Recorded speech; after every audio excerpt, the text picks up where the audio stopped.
जय श्री कृष्णा।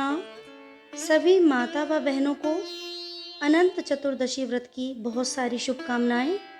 आज हम अनंत चतुर्दशी व्रत कथा का श्रवण करेंगे। एक बार महाराज युधिष्ठिर ने राजसूय यज्ञ किया।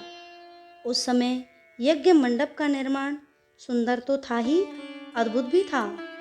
वह यज्ञ मंडप इतना मनोरम था कि जल व थल की भिन्नता प्रतीत ही नहीं होती थी। जल में स्थल तथा स्थल में जल की भांति प्रतीत होता था।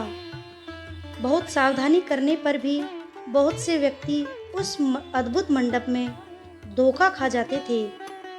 एक बार कहीं से टहलते टहलते दुर्योधन भी उस मंडप में आ गया और एक तालाब को स्थल समझ उसमें गिर गया। द्रौपदी ने यह देखकर अंधों की संतान अंधी कहकर उनका उपहास किया। इससे दुर्योधन चिढ़ गया। यह बात उसके हृदय में बाण समान लगी। उसके मन में द्वेष उत्पन्न हो गया और उसने पांडवों से बदला लेने की ठान ली। उसके मस्तिष्क में उस अपमान का बदला लेने के लिए विचार उपजने लगे। उसने बदले की भावना से पांडवों को द्यूत क्रीड़ा यानी जुए में हराकर उस अपमान का बदला लेने की सोची। उसने पांडवों को जुए में पराजित कर दिया। पराजित होने पर प्रतिज्ञा अनुसार पांडवों को 12 वर्ष के लिए वनवास भोगना पड़ा। वन में रहते हुए पांडव अनेक कष्ट सहते रहे। एक दिन भगवान कृष्ण जब मिलने आए तब युधिष्ठिर ने उनसे अपना दुख कहा और दुख दूर करने का उपाय पूछा। तब श्री कृष्ण ने कहा, हे युधिष्ठिर, तुम विधि पूर्वक अनंत भगवान का व्रत करो। इससे तुम्हारे सारे संकट दूर हो जाएंगे और तुम्हारा खोया हुआ राज्य भी तुम्हें वापस प्राप्त हो जाएगा। इस संदर्भ में भगवान श्री कृष्ण ने उनको एक कथा सुनाई। वह कथा इस प्रकार है।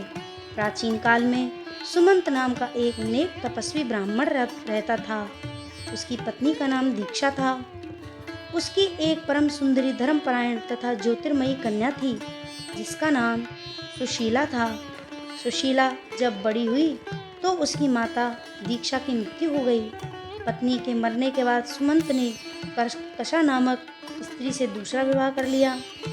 सुशीला का विवाह ब्राह्मण सुमंत ने कौंडिन्य ऋषि के साथ कर दिया। विदाई में कुछ देने की बात पर कर्कशा ने दामाद को कुछ ईंटें और पत्थरों के टुकड़े बांध कर दे दिए। कौंडिन्य ऋषि दुखी हो गए।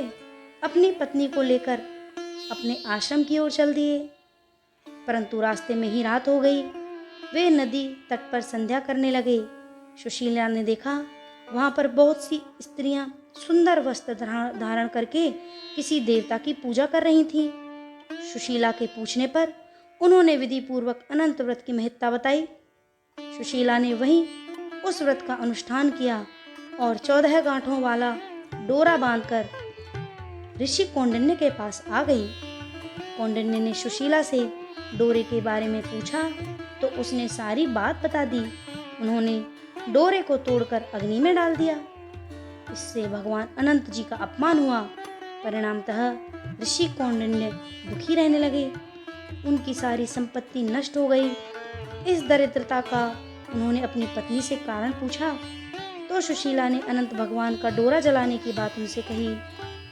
पश्चाताप करते हुए ऋषि कौंडिन्य ने अनंत डोरे की प्राप्ति के लिए वन में चले गए। वन में कई दिनों तक भटकते भटकते निराश होकर एक दिन भूमि पर गिर पड़े। तब अनंत भगवान प्रकट होकर बोले, हे कौंडिन्य, तुमने मेरा तिरस्कार किया था, उसी से तुम्हें इतना कष्ट भोगना पड़ा। तुम दुखी हुए, अब तुमने पश्चाताप किया है, मैं तुमसे प्रसन्न हूँ। अब तुम घर जाकर विधि पूर्वक अनंत व्रत करो। 14 वर्ष पर्यंत व्रत करने से तुम्हारा दुख दूर हो जाएगा। तुम धन धान्य से संपन्न हो जाओगे। कौंडिन्य ऋषि ने वैसा ही किया और उनके सारे क्लेश दूर हुए और उन्हें मुक्ति मिली। श्री कृष्ण की आज्ञा से युधिष्ठिर ने भी अनंत भगवान का व्रत किया, जिसके प्रभाव से पांडव महाभारत में युद्ध में विजयी हुए, चिरकाल तक राज्य करते रहे। तो यह है अनंत चतुर्दशी की व्रत कथा। अब हम अनंत चतुर्दशी की पूजा विधि का वर्णन करेंगे। अनंत चतुर्दशी के दिन व्रत रखने वाले को प्रातःकाल स्नान करके भगवान विष्णु की प्रतिमा के सामने अनंत सूत्र धारण करना है। अनंत सूत्र एक पवित्र रेशम का पीला सूत्र होता है जिसमें 14 गांठें लगी होती हैं, जो अनंत भगवान के 14 लोकों का प्रतीक होता है। इस दिन प्रातःकाल स्नान करके शुद्ध वस्त्र धारण करने चाहिए।